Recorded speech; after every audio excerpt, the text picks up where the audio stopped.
He made the world laugh at the darkest of things, with just a piano and a punchline. But now, the voice behind the sharpest satire of our time has gone silent. This is the story of Tom Lehrer, the genius who taught us how to laugh, think, and question everything. Tom Lehrer, the brilliant mind who used humor and melody to challenge authority, question science, and poke fun at the world's absurdities, has passed away. The legendary satirist, mathematician, and musician died peacefully at his home in Cambridge, Massachusetts, on Saturday, July 26, 2025. He was 97 years old. His passing was confirmed by his longtime friend, David Herder.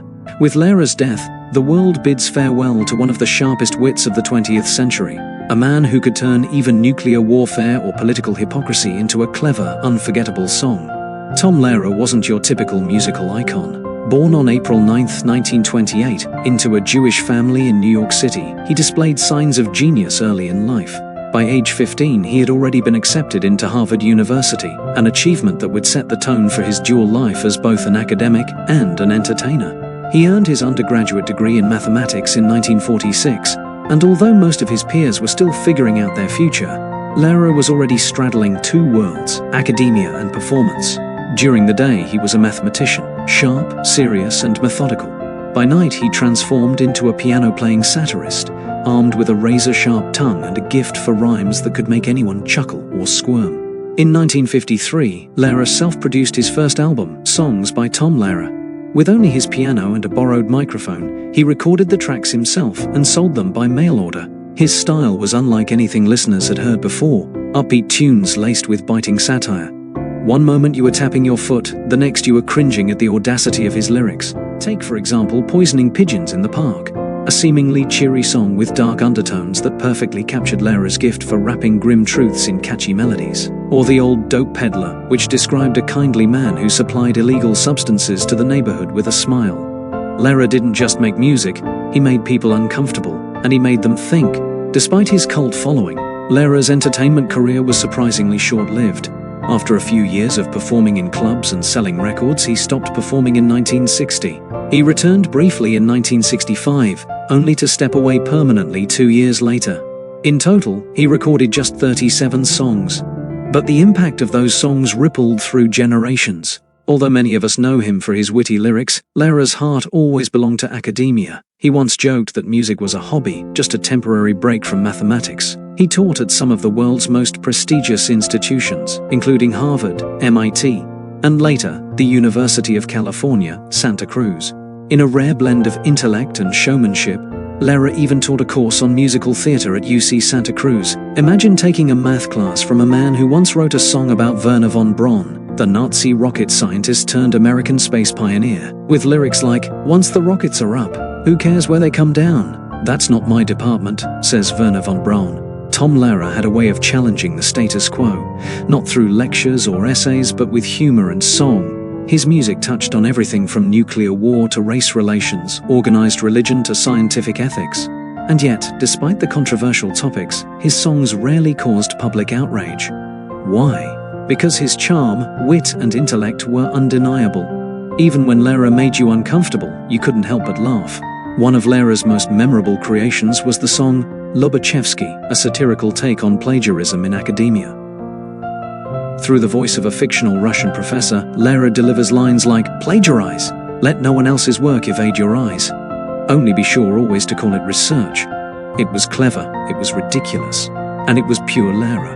Mathematician Marcus du Sautoy of Oxford once said, "I don't think anyone has quite matched him before or since for his clever yet extremely informed mathematical and scientific lyrics." That's because Lehrer didn't just write jokes, he embedded deep truths within every line. In fact, Lehrer even managed to sneak satire into academic papers. While working at the US National Security Agency, he co-authored a mathematics paper in 1957 titled "The Gambler's Run with Soft-Hearted Adversary." In the bibliography, he secretly added Nikolai Lobachevsky, the same figure he satirized in his 1951 song. The prank went unnoticed until the paper was declassified in 2020. Lehrer's time in the US Army also became a surprising source of inspiration. Drafted in 1955, he was stationed at a naval base in Washington, D.C., and worked for the NSA. While there, he famously claimed to have helped invent the modern Jell-O shot, mixing alcohol with flavored gelatin to sneak it into parties where alcohol was banned.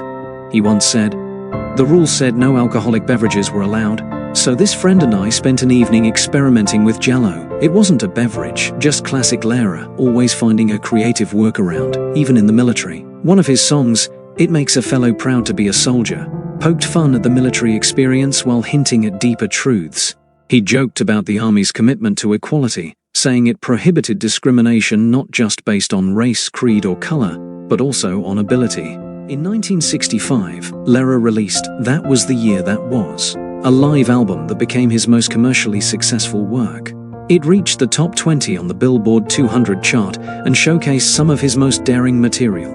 Around the same time, his weekly satirical songs were featured on the BBC's The Frost Report, earning him fans across the Atlantic. Despite growing fame, Lehrer remained modest. He once told the New York Times, "I don't feel the need for anonymous affection. If they buy my records, I love that. But I don't think I need people in the dark applauding." He stopped performing after a 1967 tour of Europe and largely retreated from public life. For Lehrer, fame was never the goal. The message and the math mattered more. Over the years, Lehrer inspired countless comedians, musicians, and satirists, including Weird Al Yankovic, Swedish actor Lars Ekborg, and Argentinian singer Nacha Guevara. In a heartfelt tribute, Yankovic wrote, "My last living musical hero is still my hero, but unfortunately no longer living.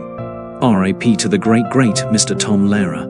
Even in his later years, Lehrer remained a beloved figure. He retired from teaching in 2001, and in a remarkable gesture, he eventually made all of his music and lyrics public domain, free for anyone to use, share, or adapt. He wanted no royalties, just for his words to live on. Tom Lehrer never married, he had no children. But through his music, wit, and intellect, he left behind something far greater. A legacy of fearless expression, intellectual honesty, and humor that transcends generations. Tom Lehrer once said that satire is what closes on Saturday night, but in his case, the curtain never truly came down. His songs, daring, clever, and unapologetically honest, continue to echo in lecture halls, comedy clubs, and living rooms around the world. If you've laughed today, learned something, or simply remembered a song from long ago, that's Tom Lehrer still at work. Rest in peace, Tom Lehrer. Your voice was one in a million. If you enjoyed this video and want more stories that celebrate legends like Tom Lehrer, please don't forget to like, share, and subscribe to the channel. Let us know your favorite Tom Lehrer song in the comments below. And hit the bell icon so you won't miss the next tribute. Thanks for watching. Until next time,